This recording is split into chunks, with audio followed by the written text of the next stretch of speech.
Las opiniones expresadas en este programa son responsabilidad de quienes las emiten y no reflejan la posición del canal del Congreso.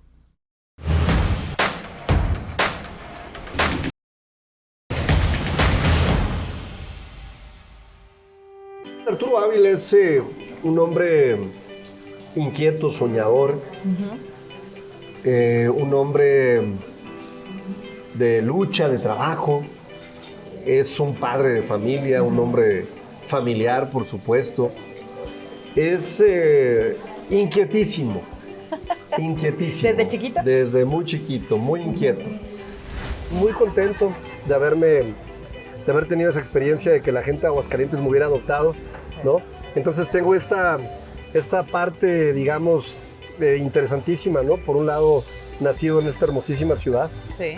la ciudad de todas y de todos, y por otro lado, arraigado en Aguascalientes y de regreso aquí a ser, sin duda, un diputado vecino de la Ciudad de México.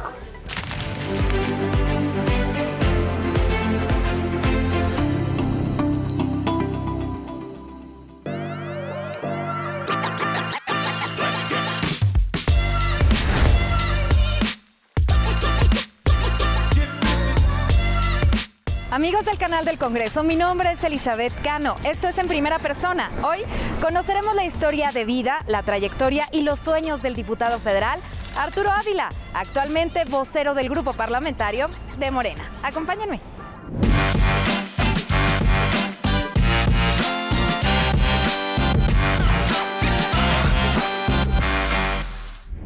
¿Ya habías venido o no? No había venido, está precioso. Es un supercafé, un lugar histórico. Aquí en el barrio de la Merced, en el centro histórico, en un lugar en donde la gente diría, bueno, ¿qué hay por allá? Pues está ni más ni menos que un espacio fundacional de los mexicas de Tenochtitlán, ¿no?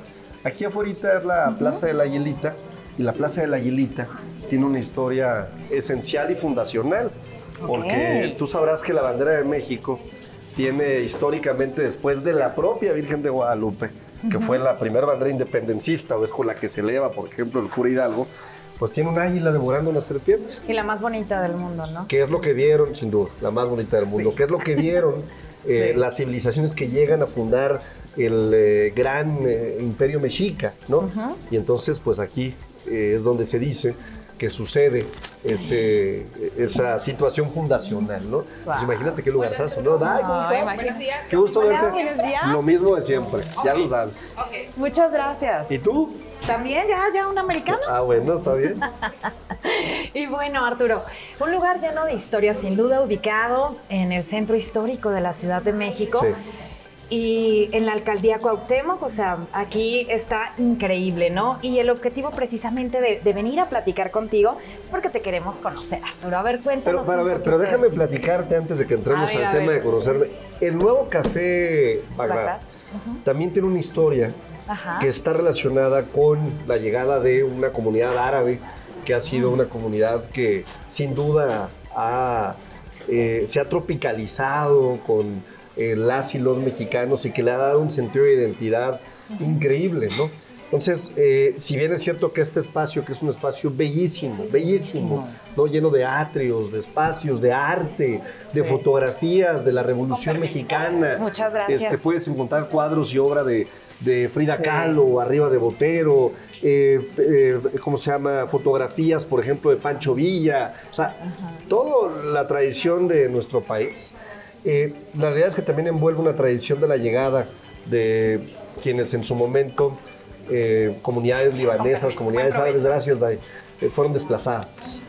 Y llegaron a México, y México, como siempre, recibe a todo el mundo con los brazos abiertos, ¿no? Claro. Y entonces, este Café Bagdad, que inicialmente estuvo por el Deportivo Nader, pues se vino para acá y en un espacio que verdaderamente vale la pena, porque tú llegas al barrio de la Merced y vienes a un lugar en donde ya para el comercio afuera, donde escuchas una hermosísima fuente aquí al lado, y donde puedes venir a echarte un cafezazo, por supuesto. Qué rico, ¿no? qué rico. Y aparte que se ve delicioso todo. Salud, también. con Salud. café, eso.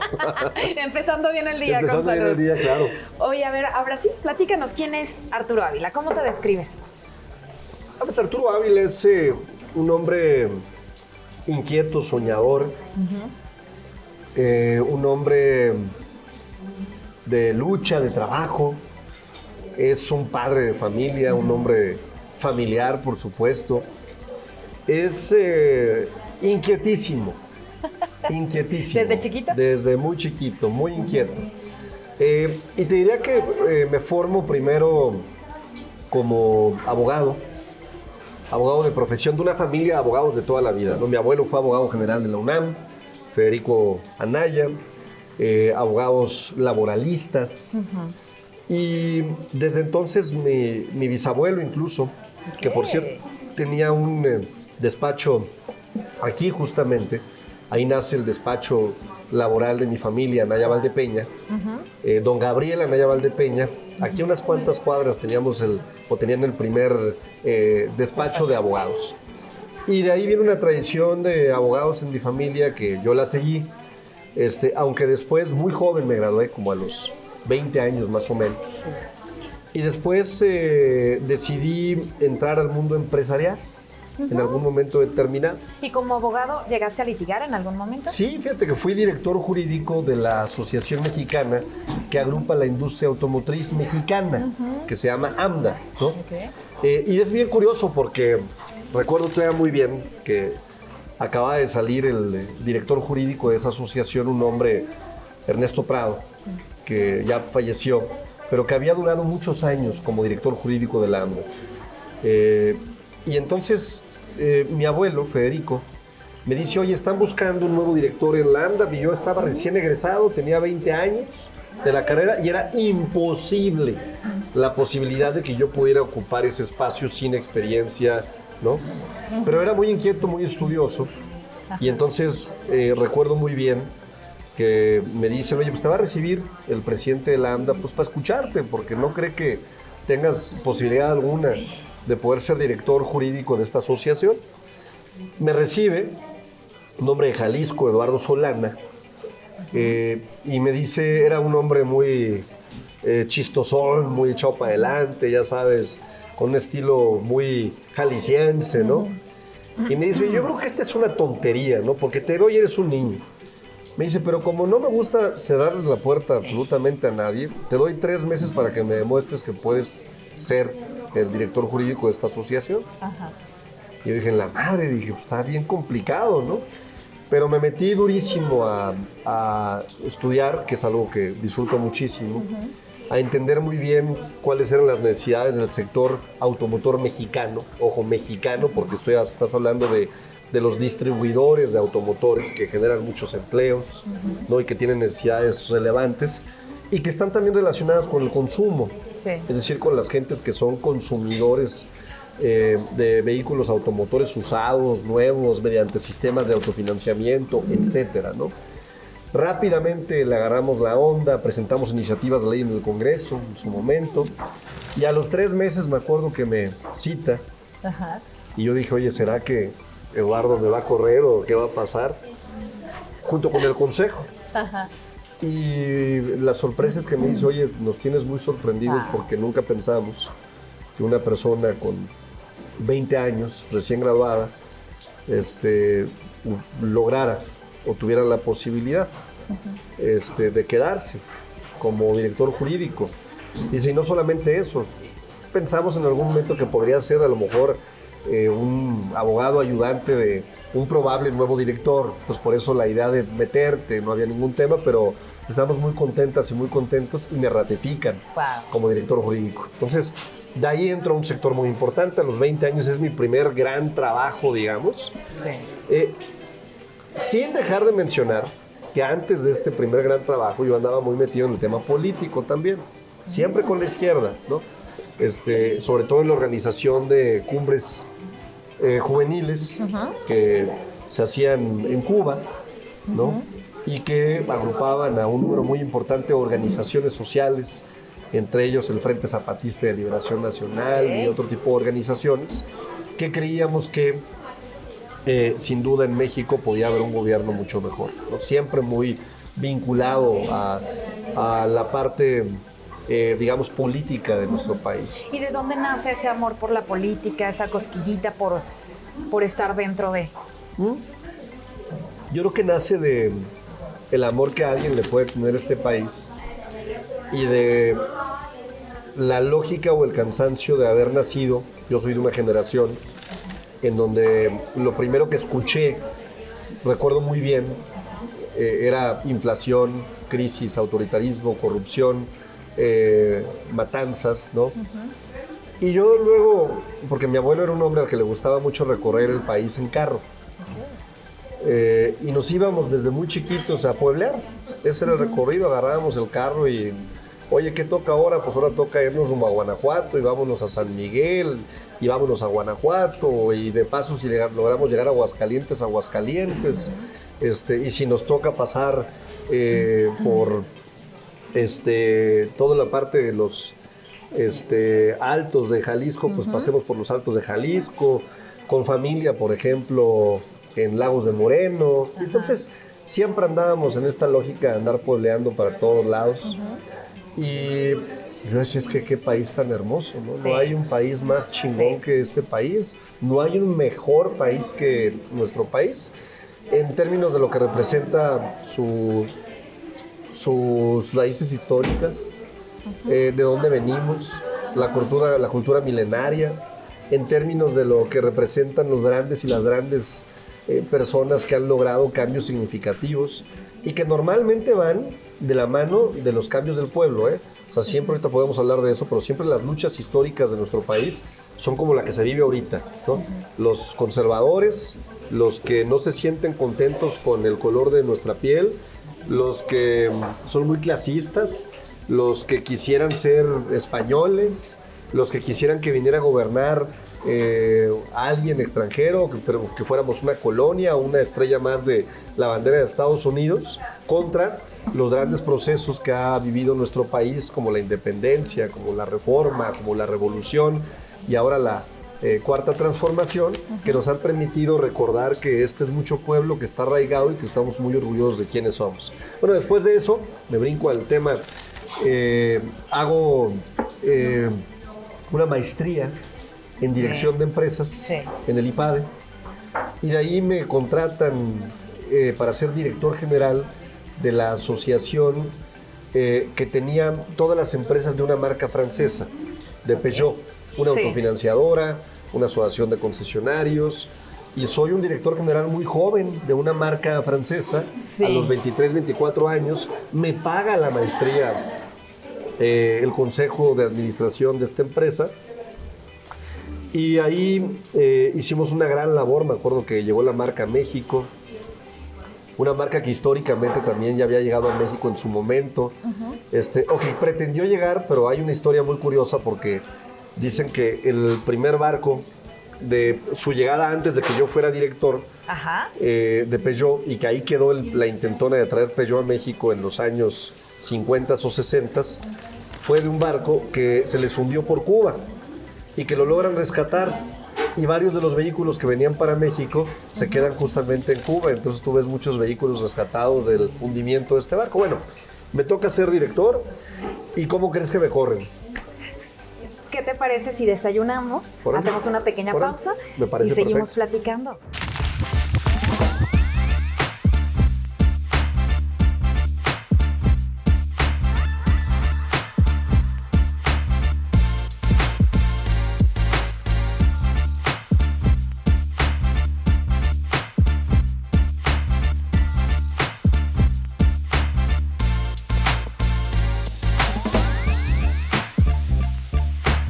Ni más ni menos que al queridísimo barrio de Tepito. Estamos en la colonia Morelos 1. Aquí hay 3 colonias, la Morelos 1, la Morelos 2, la Morelos 3. Y te traje ni más ni menos que con un gran amigo, el Dr. Tooms. El Dr. Mira aquí la mano, ven, papi. Nuestro saludo de, ya sabes, de acá, y de acá, y de acá, mira. Eso, que no se diga, ¿eh? El Dr. Tooms, déjame presentarte. ¿Cómo estás, Elizabeth Cano? Mucho gusto. Artista urbano. Es mi compa, la neta. Él es de Hidalgo, pero ya se iztapalizó, ya también se volvió de la Cuauhtémoc, ¿no? Exacto. Y hace algo muy bonito, que no solamente es estos murales, sino que la exposición de lo que representamos como mexicanas y como mexicanos. Hay a quien le da pena, ¿eh? Hay a quien prefiere invitar a gente de España y enaltecer los valores de Hernán Cortés, pero aquí puro pueblo y pura raza, que verdaderamente está orgulloso de lo que representamos. Está increíble, felicidades por tu trabajo. Muchísimas gracias. Sí. ¿Qué? ¿Quieres pintar un poquito en lo que seguimos con la entrevista o qué? A ver si me sale. Venga, mira, ven, te voy a enseñar la A técnica. ver, mira, enséñame la Vente técnica. para acá, checa. O sea, la técnica es respirar Ajá. acá y sentirlo, mira. Es como un flow, mira, el flow, así, mira. Siéntelo, así. Así, papá, así. Venga, papá. Eso, papi. Eso, hay talento, hay talento. Vamos a ver, Híjole, por favor. la verdad es que, a ver, Sin miedo, sin miedo. Respira. Sin miedo al éxito. Sin miedo al éxito. No, así mira. Te digo que sí, no. mira, siéntela, así mira. Como cuando les echan Respíralo, dale, con cabello. ritmo, baila. Apláudale, muchachos. Eso. Eso, muy bien. Eso, Gracias, mira, por no, tu- tú- Chido, ¿eh? No, continúa gracias. haciendo Gracias. esta obra de arte. Aquí nosotros te echamos porras, por supuesto. Y bueno, continuando, Arturo, con nuestra entrevista, nos quedamos en el tema de cómo llegaste a ser un empresario.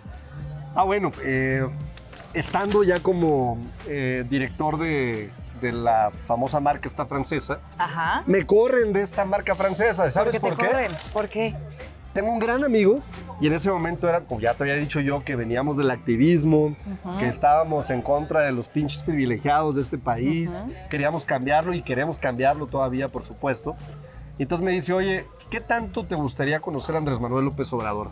Era más o menos el 2006 Ajá. y estábamos a unos días de la elección, ¿no? Y le digo, claro que me gustaría conocerlo, por supuesto que me gustaría conocerlo. Y me llevan a un lugar en donde estaba, digamos, un equipo que estaba a cargo, yo creo que de la estrategia de comunicación. Ajá. Ahí en ese lugar estaba Marcelo Ebrard, estaba Mario Delgado, estaban Julio Scherer, otras circunstancias en ese momento. Y lo que estaban tratando de hacer era, como sabíamos que íbamos a ganar en el 2006, era tratar de generar confianza, porque evidentemente los conservadores que habían creado toda una campaña para decir que Andrés Manuel era un peligro para la nación, qué raro, ¿no? ¿Cuándo hemos escuchado eso, no? ¿Cuándo hemos escuchado que anden creando narrativas para inventar cosas? Me dicen, oye, necesitamos gente, ejecutivos, empresarios que se avienten a apoyarlo. ¿Te avientas un spot? Y digo, va, ¿no? Y me aviento un spot apoyando al licenciado Andrés Manuel López Obrador en 2006. Obviamente, pues un director de una empresa como esa Ajá. no podía, tenía O que sea, no fue haberle- a título tenía- personal, ¿cómo fue? No, pues aquí está Como empresario. Arturo Ávila, director general de la Asociación Peugeot. Y decía, ¿Y qué te dijeron? Este 2 de junio, creo que era en el 2006, voten por Andrés Manuel López Obrador, no hay nada que temer. Y entonces, pues evidentemente sale el spot y a los 2 días me tienen citado y me dicen, señor, debut y despedida, adiós, ¿no? Y entonces pues me corrieron y creo que es la vez que me he sentido más orgulloso de haber perdido mi empleo, ¿no? Y bueno, a partir de ahí empiezo a emprender y entonces en el emprendimiento yo había ayudado a crear una asociación de personas que estaban ligadas con la industria del blindaje automotriz. Sí. Y me parecía algo muy interesante, ¿no? Conocí una empresa brasileña en una feria internacional en Las Vegas que se dedicaba de esta forma, pero de una forma muy avanzada, con un modelo de negocio en donde la curva de aprendizaje era fácil de resolver, en donde tenían muchísima calidad, donde ya trabajaban para plantas armadoras, y decido irme a Brasil. Me reúno con el dueño, Ajá. le digo, ¿me puedo llevar esta marca yo a México? Le presento un proyecto de inversión, me apalanca, ¿qué quiere decir que me apalanca? Que me meten ellos la lana para llevarme inventarios, Ok. pongo la empresa en México y me convierto rápidamente en el empresario o uno de los empresarios a los 25, 26 años Súper más joven. importantes en la industria de la defensa, en la industria militar, Sí. ¿no? Y siempre con mucha dimensión social, siempre entendiendo, para que quede claro, porque aquí hay muchos tipos de empresarios. Hay los que no pagan impuestos, hay los que encuentran la felicidad en lo material, hay quienes piensan que el valor lo aportan ellos y no los trabajadores. Y yo creo completamente distinto. Yo creo que la aportación del valor más importante, como lo dice el propio Marx, está en las y los trabajadores. Sí. Sin ellas y sin ellos no había absolutamente nada. Y la lógica de tratar de entender que la dimensión social tiene que existir y tiene que haber un reconocimiento de cuánto aporta valor un trabajador, pues es fundamental, ¿no? Y el reconocimiento se logra a través de todos los derechos que van ganando las y los trabajadores, ¿no? Hay quienes han llegado a sistemas que pueden ser perfeccionables, pero que le dan mayor justicia social, que son las famosas cooperativas, en donde los dueños, por ejemplo, son las y los trabajadores. Pero en mi caso, yo decidí impulsar un esquema en donde hubiera un pleno reconocimiento de que las y los colaboradores eran una pieza fundamental y aportaban la mayor parte del valor. ¿Eso qué quiere decir? Pues sueldos que... No sueldos bien pagados, porque es un error, sueldos de acuerdo a lo que representa la cantidad de valor que aportan. ¿Y eso qué quiere decir? Que ganaban 4, 5, 6, 7, 8 veces más que en el mercado. Y hoy, que ya no soy presidente de esa empresa, porque estoy de lleno concentrado en la actividad política, pues el tiempo promedio de las y los colaboradores que están en esa empresa es de 20 años. Y como... La gente se queda ahí y se quedan ahí porque evidentemente hay una lealtad a un proyecto que entienden que es compartido. Y como empresario, ¿qué alcance tuviste? Imagínate, ejército mexicano, Estados Unidos, otras partes de Sudamérica. ¿Cuáles fueron esos alcances como empresario? Pues muy grandes. La empresa rápidamente se convirtió en una de las empresas que mayor tecnología aportaban a proyectos de industria militar. Sí. La empresa empezó a fabricar vehículos en México. Mucha gente dice, ¿cómo? ¿Vehículos militares en México? Sí. Vehículos que se exportan a otros países, vehículos que ganaron, por ejemplo, premios internacionales en Eurosatory, que es una de las ferias más importantes del mundo en la industria militar. Y era muy chistoso porque una empresa mexicana, Hidrocálida, empezó a competir con los grandes consorcios norteamericanos de industria militar. Ojo, porque esto es bien importante, ¿no? La empresa no vende armas. O sea, cuando hablas de militar, ¿no? Porque luego te tratan de inventar historias, ¿no? La empresa protege vidas y hace vehículos militares para proteger la vida de millones de soldadas y soldados, o de cientos de soldadas y soldados que dan su vida, ¿no? Claro. Y entonces en México, por ejemplo, hicimos colaboraciones de transferencia de conocimiento con el ejército mexicano y de ahí nació un vehículo que se fabrica en el ejército mexicano. Nuestra empresa en ese momento, la empresa que yo dirigía, presentó ese proyecto y hoy el DN12, que en mi opinión es el vehículo que es más eficiente para el ejército mexicano, pues forma parte de la flota vehicular del ejército. El Yagu, por ejemplo, que es un vehículo militar ligero que está por todos lados en el mundo, también fue un producto de esta empresa, ¿no? Entonces, pues muy orgulloso, porque además de generar valor, la empresa emplea a más de 100 ingenieras, ingenieros que están especializados en áreas que tienen que ver con inteligencia artificial, con tecnologías de la información, con mecatrónica, con todas estas áreas que son muy importantes y evidentemente es un sector que genera mucho valor. Es una maravilla. Ojalá y pronto, muchachos, les digo a todos los que están detrás de cámaras, que no los ven, pero son muchísimos y es la porra que traemos acá, nos acompañen, el gran productor Pepe, nos acompañen, por supuesto, ¿no? Aguascalientes, ¿eh? Esa está divertida. Si nos invitas, ¿no? Vamos. Nos llevamos acá al Dr. Tooms, ¿no? Para acabar con todos los pocos todos los ácidos conservadores que aún quedan en Aguascalientes. Son poquitos ya, ¿no? Pero mira, ¿qué hacemos con los conservadores? Esto, miren. Así, miren. Ahí va. Dele. Y bueno, mientras nosotros aquí seguimos con el artista, al ratito nos vemos, porque todavía nos falta conocer. Artista. Los dos artistas. Era el Dr. Tooms. Nosotros seguimos aquí y ahorita vamos a acompañarte a seguir tu agenda porque no paras, ¿eh? No vamos a parar. ¿Vas a comprar algo, verdad? Sí, ahorita ya estoy viendo aquí varias cosas que me gustan. Aquí está la gente chapa adelante del barrio de Tepito, que son comerciantes, que dan su vida. Claro. Son gente barrio, ese es el puro barrio.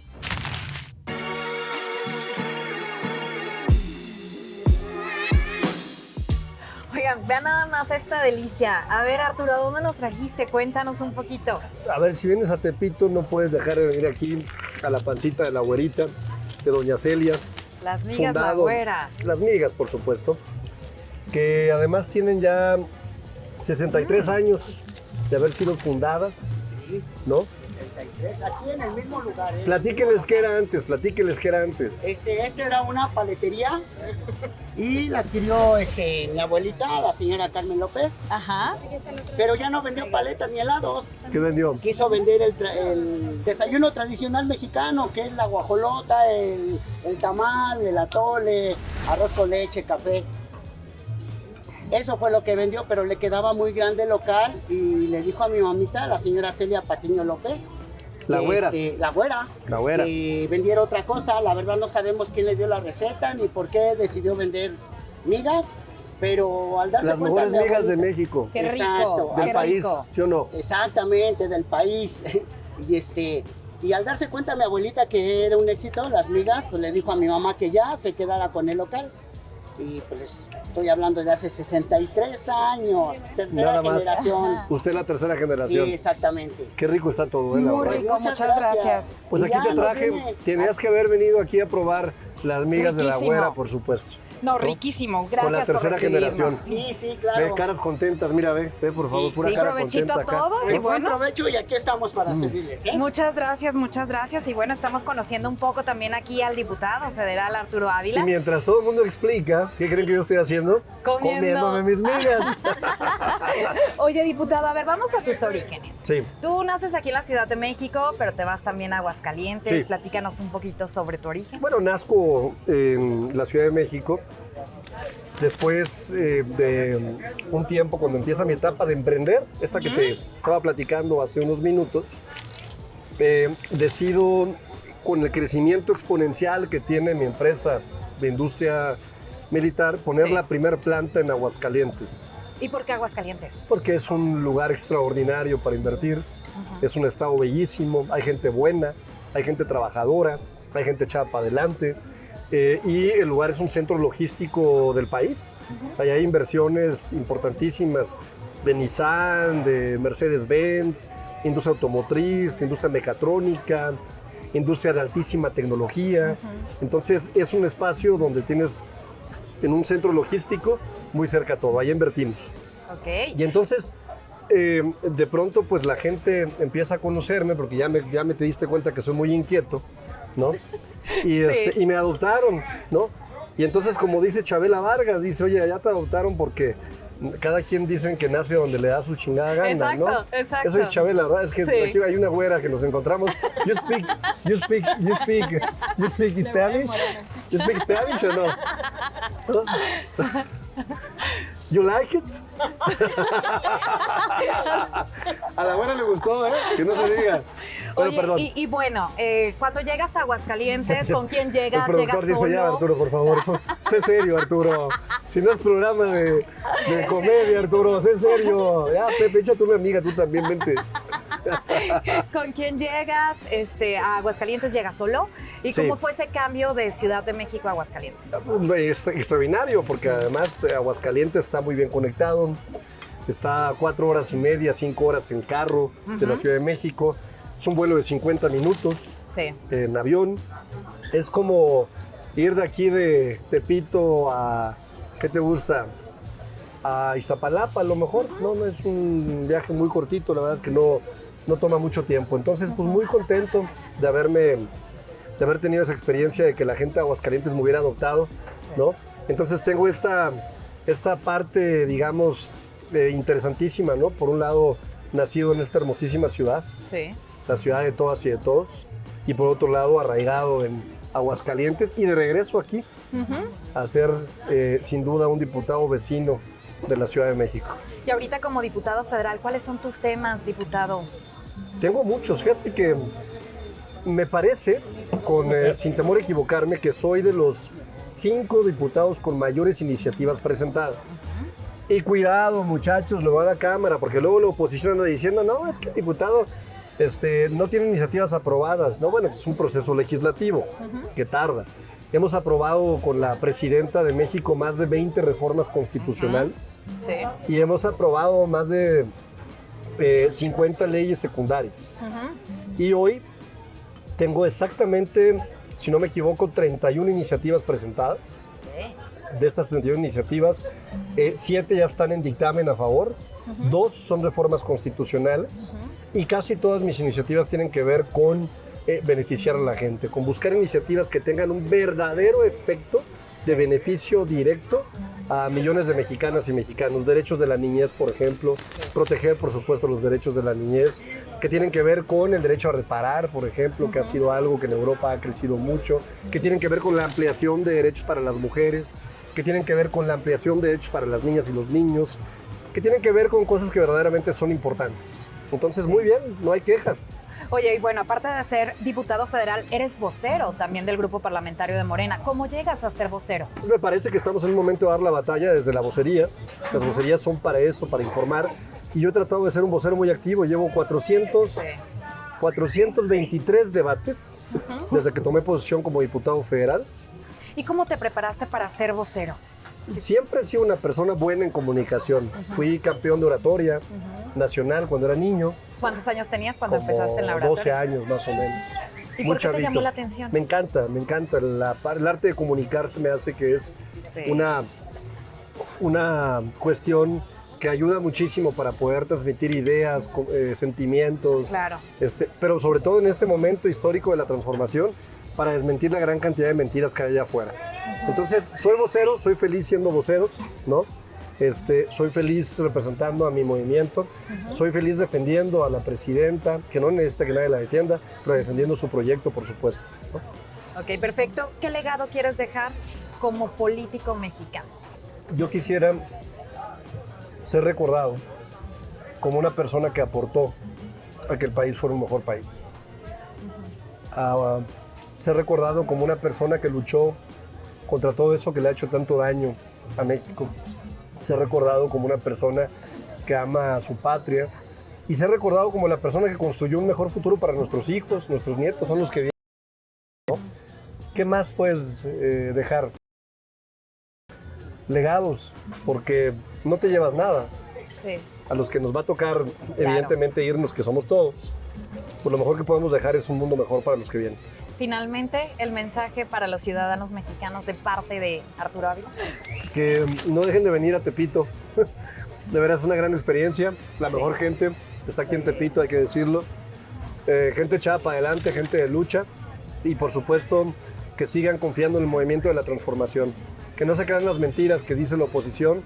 Que sepan que nuestra presidenta está haciendo un gran gobierno, que las y los diputados de Morena estamos haciendo un gran proyecto de nación y queremos construirla con el pueblo de México. Acuérdense, es así de sencillo. Es o el regreso a los privilegios o la dignidad del pueblo de México. Gracias, Arturo Ávila, por dejarnos conocerte un poco más, conocer tu historia de Pero vida hacemos y tu parte 2, ¿no? trayectoria. ¿O qué? Si nos invitas, claro, al canal del Congreso, pero aquí solo, está. Solo si Pepe viene. Solo ¿no? si Pepe viene. Y a si Pepe lo entrevisto en la próxima vez. Que salga con nosotros también. Muchísimas gracias, Arturo. Esto fue En Primera Persona con Arturo Ávila, diputado federal y vocero del grupo parlamentario de Morena. Gracias a todos, hasta la próxima.